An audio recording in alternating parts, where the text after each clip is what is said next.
The city of Hebron mostly appears in the news as a scene of friction and dispute between Jews and Muslims who lived there.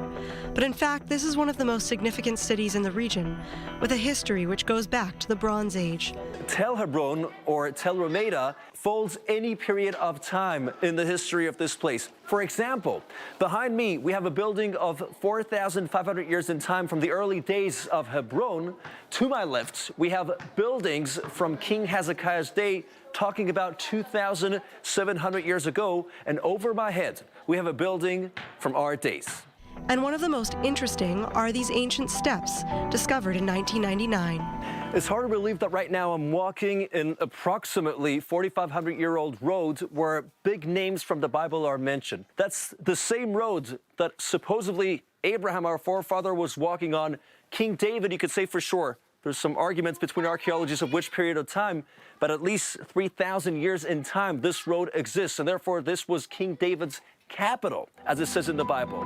The tomb of the Patriarch, also known as the Cave of Machpelah, is one of the holiest sites in the city. The book of Genesis describes how Abraham purchased the cave for the tomb of his wife Sarah. In Genesis 23, Abraham tells his son Heth, "I am a stranger and a sojourner with you. Give me a possession of a burying place with you, that I may bury my dead out of my sight." In the Bible, it says that there were 3 places that were fully purchased. The first one is over here, the Fields of Ephron the Hittite that Abraham bought for 400 silver shekels, as it says, great amount of money back in those days. This used to be a cave, or actually the name Machpelah means doubled. Everything here is about double. It's a double cave, and couples are buried over here. We're talking about Abraham and Sarah, Isaac and Rebekah, and Jacob and Leah, as well as, according to some traditions, Adam and Eve. After the Bible era, Hebron continues to be a significant site for the Jewish people and other cultures as well. The great compound that we see today was built on the famous cave. It is by most archaeologists and historians to believe that it was built in the days of King Herod. In fact, if you look at the stones behind me, you can see that they remind you of a different place here in the country, which is in Jerusalem, and that is the Western Wall.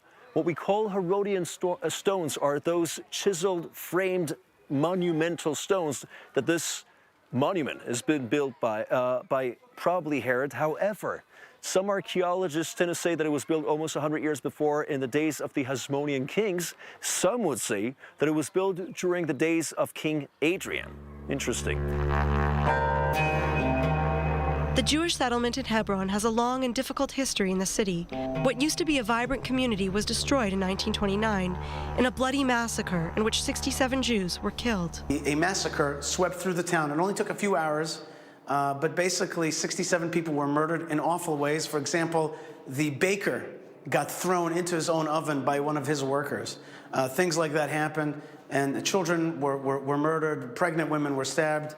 And horrible things happened. Now, who was in charge at the time were the British. And the British said, "We can't protect you, Jews." They put us on buses, on lorries, on trucks, and shipped us out here, basically ending about 3,700 years of Jewish presence in Hebron. It's important to also say that while it was a horrific destruction by the hands of Arabs, there were many Arabs who were also saving Jews. Okay, there were Arabs who said, "No, we're not going to take part in this jihadism. We don't buy it. Our friends are our friends," and they protected. In 1968, a year after Israel occupied the West Bank from Jordan, Jews returned to Hebron. This place, named Beit Hadassah, which recently became a museum of Jewish life in Hebron, was an old hospital which, for the Jewish settlers, represented the revival of a Jewish settlement in Hebron. Spokesperson of the Jewish community in Hebron, Yishai Fleischer, explains. Beit Hadassah was actually a charitable building that was created in order to make a health clinic in Hebron for Jews and Arabs. You know, something that people don't know, Jews and Arabs really got along very well here for hundreds and hundreds of years. Jews were second-class citizens. They were dehimi. They were considered second-class by Islam. Still, though, they had good relationship. There was a lot of shared economics. There was an Anglo-Palestine bank here that functioned for Arabs and Jews. And this building functioned as a health clinic for both Jews and Arabs who got free health care, really normalizing the city. 1994 saw another bloody massacre at the tomb of the Patriarchs, this time by a Jewish settler who killed 29 Muslims at prayer. After the massacre, the site was divided in two sections. For centuries, Jews and Muslims used to pray in the tomb of the patriarchs and matriarchs together.